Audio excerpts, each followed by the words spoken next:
আলহামদুলিল্লাহ আমাদের সংগঠন বাংলাদেশের সবচেয়ে বিস্তৃত সংগঠন।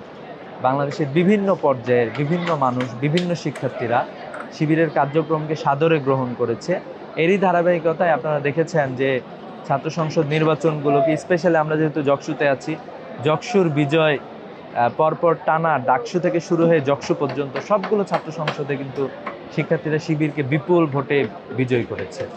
তো আমরা আসলে আমাদের এ ধরনের কার্যক্রম, শিক্ষার্থী বান্ধব কার্যক্রমকে আমরা দেখেছি, শিক্ষার্থীরা অ্যাপ্রিসিয়েট করেছে এবং এই কার্যক্রম আমরা অব্যাহত রাখবো ইনশাল্লাহ। আপনারা দেখেছেন বিভিন্ন জায়গায় স্বার্থের কারণেই আসলে অনেক জায়গায় অনেকে সমস্যা করতে আসে। আমরা একটি কথা বারবার বলেছি যে ছাত্র সংসদ যাতে অথবা ছাত্র সংগঠন যাতে কারো পেশা না হয়ে যায়।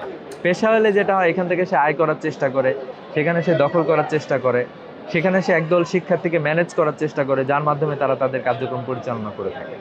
তো এই জন্য আমরা এই জায়গা থেকে আমরা বলতে চাই যে এই রাজনীতি থেকে সবাই বের হয়ে আসুক, আলটিমেটলি শিক্ষার্থীদের উপকার হোক, এটাই হলো আমাদের চাওয়া। যাদের সৃজনশীল কর্মসূচি নেই তারাই হচ্ছে নানা ধরনের অপরাজনীতিতে নিজেদেরকে ব্যস্ত রাখে।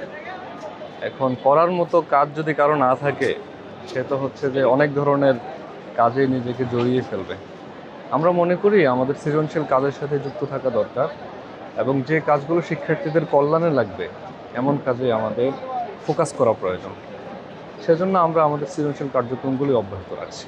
একটি জ্ঞানভিত্তিক সমাজ বিনির্মাণের জন্য কাজ করে যাচ্ছে, এবং জ্ঞানভিত্তিক সমাজ বিনির্মাণের স্বপ্ন থেকে ছাত্র শিবির অনেকগুলো প্রকাশনা প্রতিষ্ঠা লগ্ন থেকেই বের করেছে।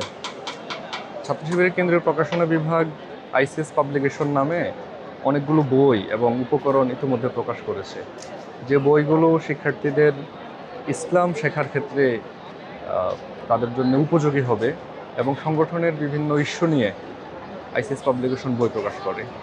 এবং এর মধ্যে ছাত্র শিবিরের 350 প্রকারের প্রকাশনা উপকরণও ছাত্র শিবির প্রকাশ করেছে, এবং এগুলোর মাধ্যমে আমরা শিক্ষার্থীদের কাছে ইসলামের সৌন্দর্যকে তুলে ধরতে চাই, শিক্ষার্থীদের মধ্যে পড়াশোনা নিয়ে সচেতনতা তৈরি করতে চাই, ক্যারিয়ার নিয়ে সচেতনতা তৈরি করতে চাই, এই বিষয়গুলো আমরা এনশিওর করতে চাই।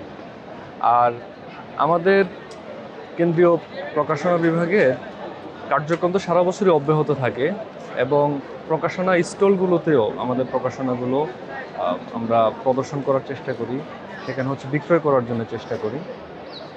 এর মধ্যেও সবগুলো প্রকাশনা একসাথে স্টুডেন্টদের কাছে পেশ করার জন্য আমরা এই জাতীয় উৎসবগুলো নানা ক্যাম্পাসে আয়োজন করি। আর তারই অংশ হিসেবে আজকে জগন্নাথ বিশ্ববিদ্যালয়ে এই উৎসবটি আয়োজন হচ্ছে, এবং 2 দিনব্যাপী উৎসব শুরু হয়েছে। আমরা আশা করি যদি অন্যান্য ছাত্র সংগঠনও এই জাতীয় সৃজনশীল কাজের ক্ষেত্রে অগ্রণী হয়, তাহলে এটা বাংলাদেশের ছাত্র রাজনীতির চিত্রকেই আমূল বদলে দিতে সহায়ক হবে।